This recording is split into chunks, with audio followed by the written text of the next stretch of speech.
अस्सलाम वालेकुम। हाँ, अच्छा वीडियो मैं खाली इसलिए बना रहा हूँ कि ये देखें, ये लाइन में वो बंदा खड़ा है ना, ये है मेरा छोटा भाई। और यहाँ पे जो है रूल सबके लिए बराबर हैं।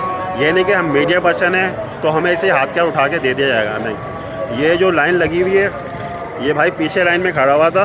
भाई ये कहाँ पे खड़ा, पीछे लाइन में खड़ा था ना, तो ये वहाँ से चलते चलते यहाँ पे आया मैं तो वादे करूंगा यहाँ पे मीडिया पर्सन है। जी और जी। मैं आप लोगों को वादे करूंगा कि ये मीडिया पर्सन शायद डायरेक्ट भी आ सकता था, मगर ये मीडिया पर्सन जो है हमारा मीडिया पर्सन है, ये ताल्लुक है इसका सहाफत से, ये लाइन में आया बताया। तो आप लोग खास तौर से आम आवाम सीखे कि लाइन में आके इसने खराज तहसीन इसको पेश करते हैं। दानी भाई यहाँ पे आवाम को भी बता दें, क्योंकि बहुत सारे लोग हमें कमेंट्स करते हैं कि भाई आप अपने जान पहचान वालों को दे रहे हैं, आप मीडिया वाले हैं तो आपकी बड़ी बात है, आपकी जल्दी मिल जाएगी। देखें, स्लोगन ये है कि बगैर मुआवजे और बगैर सिफारिश के यहाँ पे काम हो रहा है। वाहिद अबाबिल हाउस कराची नौजवान foundation and party chairman Faizan Hussain की हिदायत पे बगैर सिफारिश बगैर मुआवजे के काम हो रहा है। और सबूत देखें, सबूत ये खड़ा हुआ, ये हमारा मीडिया पर्सन भी हो, हमारा छोटा भाई भी है।